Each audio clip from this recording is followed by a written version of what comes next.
Estic cansat de ser català. En algun moment. Estic cansat des del puto primer dia que vaig néixer. És bastant cansat ser català. És horrorós ser català. Jo és que m'encantaria ser de Càceres, tio. Però tu saps la tranquil·litat que ha de ser, tio. Llevar-te...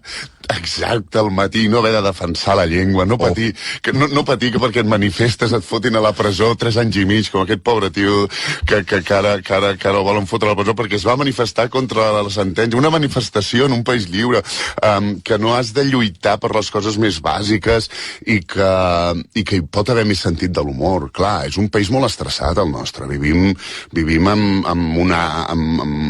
Bueno, doncs això, és que hi ha allò d'haver de lluitar la llengua anant a comprar el pa. No t'entiendo. Una barra de quart i li senyales. No t'entiendo. I llavors tots canviem l'idioma. Diu, per què canviem l'idioma? Perquè no volem...